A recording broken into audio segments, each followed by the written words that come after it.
Kalian pernah nggak sih, saat mau transfer buat sedekah, jari itu tiba-tiba berhenti di tombol kirim? Jantung langsung deg-degan, otak bilang, tunggu dulu, ini kan buat bayar cicilan bulan depan. Rasa takut kehilangan uang, takut miskin mendadak, itu nyata banget.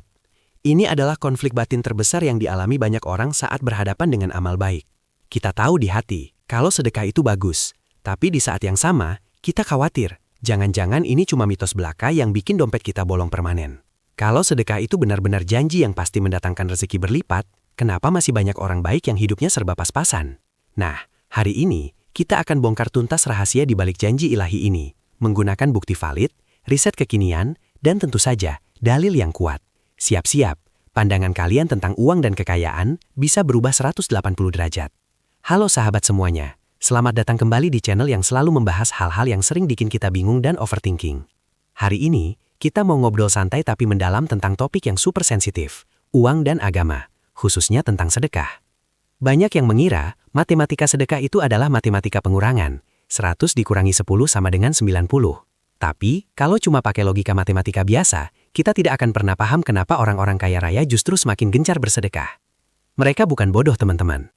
Justru, mereka sudah menemukan rumus rahasia yang tidak diajarkan di sekolah ekonomi manapun, yaitu rumus pelipat gandaan yang melebihi batas nalar manusia.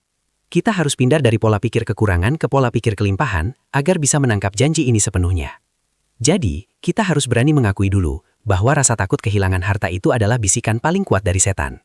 Setan itu selalu menjanjikan kemiskinan dan menyuruh kita berbuat pelit, padahal Allah justru menjanjikan ampunan dan karunia yang berlimpah ruah. Logikanya begini, kalau sedekah benar-benar mengurangi harta, maka kenapa banyak lembaga amal yang bisa terus beroperasi dan bahkan semakin besar seiring waktu? Karena, yang mereka terima, sedekah, adalah benih, bukan pengeluaran. Ini bukan sekedar motivasi kosong, ini adalah prinsip ekonomi kosmik yang sudah diatur sejak alam semesta diciptakan. Mari kita buka bukti paling otentik dan fundamental yang menjadi dasar keyakinan ini, langsung dari sumbernya. Dalam Al-Quran, Allah secara eksplisit memberikan perumpamaan yang sangat indah di surah Al-Baqarah ayat 261. Allah menggambarkan orang-orang yang menginfakkan hartanya di jalan Allah itu seperti sebutir benih yang menumbuhkan 7 bulir. Di setiap bulir ada 100 biji. Coba hitung, satu benih bisa menghasilkan 700. Ini bukan perkalian biasa, ini adalah eksponensial. Kalau kita nabung di bank, jangankan 700 kali lipat, dapat bunga 7% setahun saja sudah syukur luar biasa. Itu pun kena potongan pajak. Sementara, sedekah itu adalah investasi tanpa risiko inflasi, dijamin oleh pemilik semesta, dan hasilnya bisa melampaui imajinasi terliar kita. Saya pernah dengar cerita, dan mungkin kalian juga punya pengalaman serupa, tentang seseorang yang dihadapkan pada kesulitan besar. Gaji bulanannya pas-pasan, tapi ia menyisihkan sebagian kecil untuk membantu tetangga yang sakit parah. 2 hari setelah ia bersedekah, tiba-tiba ada tawaran proyek sampingan yang datang entah dari mana. Nilainya 3 kali lipat dari jumlah sedekah yang ia berikan. Apakah ini kebetulan? Mungkin orang akan bilang kebetulan. Tapi bagi mereka yang memegang teguh janji ini, itu adalah bukti nyata bahwa ketika kita memberikan dengan ikhlas, alam semesta atas izin Allah akan bekerja untuk mengisi kembali kantong kita dari arah yang tak terduga. Selain janji dalam Al-Quran, ada banyak hadis sahih yang menguatkan hal ini. Rasulullah Shallallahu Alaihi Wasallam bersabda, sedekah itu tidaklah mengurangi harta. Ini adalah penegasan yang sangat kuat teman-teman. Kata tidaklah mengurangi di sini tidak hanya berarti saldonya tetap, melainkan sedekah itu justru menambah barokah pada sisa harta yang kita miliki. Apa itu barokah? Barokah itu adalah ketika uang sedikit terasa cukup, kebutuhan terpenuhi, dan hati merasa tenang. Uang banyak tapi hati gelisah, itu namanya tidak barokah. Sedekah menjamin ketenangan batin, yang jauh lebih mahal daripada saldo di rekening. Sekarang, mari kita lihat dari sudut pandang ilmu ekonomi modern dan psikologi, agar riset ini terasa lebih kekinian. Sedekah menciptakan apa yang disebut sebagai sirkular ekonomi atau ekonomi sirkular. Ketika kita memberi, uang itu tidak hilang dari sistem, melainkan berpindah tangan kepada yang membutuhkan, yang kemudian menggunakan uang itu untuk membeli barang atau jasa. Ini menggerakkan roda perekonomian mikro. Secara makro, sedekah meningkatkan kepercayaan sosial dan mengurangi ketimpangan, yang pada akhirnya menciptakan stabilitas sosial yang sangat kondusif bagi pertumbuhan bisnis dan rezeki kita. Dari sisi psikologi positif, riset menunjukkan bahwa orang yang rutin memberi memiliki tingkat kebahagiaan dan optimisme yang jauh lebih tinggi. Mengapa ini penting? Karena mindset kelimpahan, bukan mindset kekurangan, adalah kunci utama dalam menarik peluang.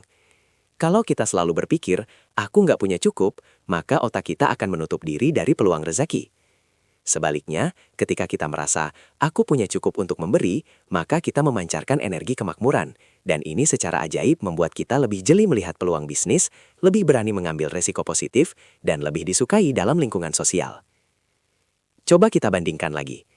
Dalam investasi dunia, seperti saham atau properti, kita berharap pengembalian 10% atau mungkin 20% per tahun, dan itu sudah dianggap hebat. Tapi Allah menawarkan pengembalian minimal 700 kali lipat. Ini menunjukkan betapa murah hati dan betapa pastinya investasi akhirat ini.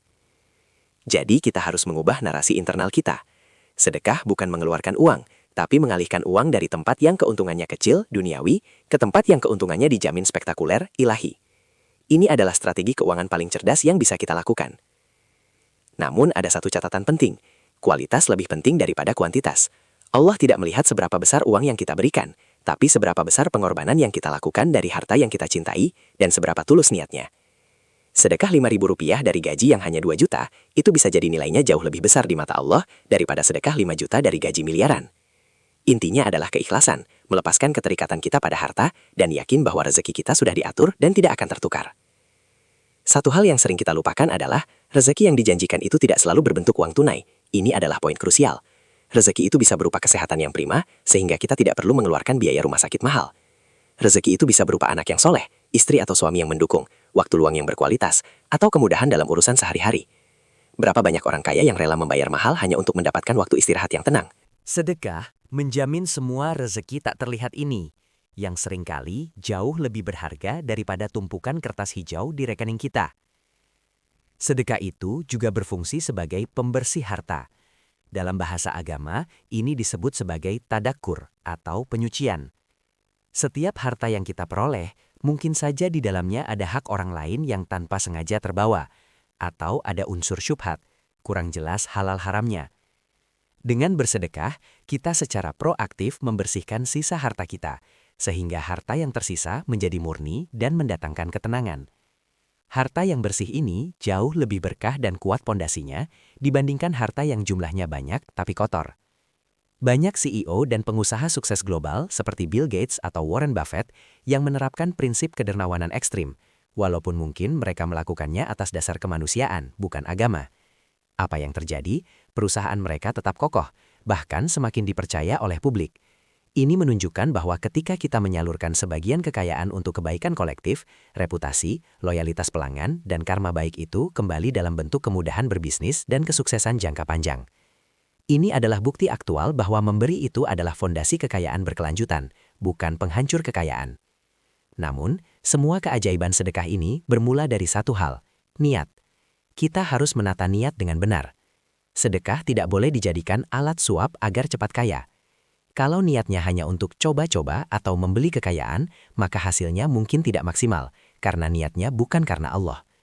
Niat yang benar adalah memberi karena kepatuhan kepada perintah Allah dan karena rasa syukur atas rezeki yang sudah diterima. Ketika niat kita lurus, sedekah itu berubah dari sekedar transaksi finansial menjadi investasi spiritual yang pasti untung di dunia dan di akhirat. Terakhir, mungkin ada di antara kalian yang sudah sedekah banyak, tapi kok rasanya belum kaya-kaya.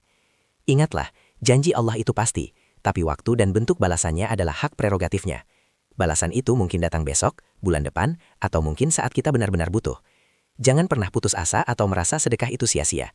Anggap saja setiap sedekah yang keluar adalah tabungan darurat yang sedang diolah oleh malaikat di bank langit, dan saldo itu akan dicairkan pada momen yang paling tepat, yang paling menguntungkan bagi kita di masa depan.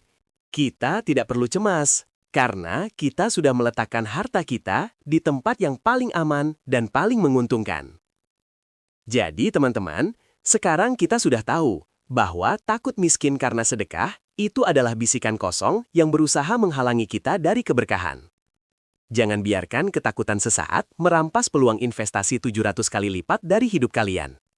Sedekah itu adalah logika iman yang melampaui logika matematika dunia. Mulailah dari jumlah terkecil yang bisa kalian berikan dengan ikhlas.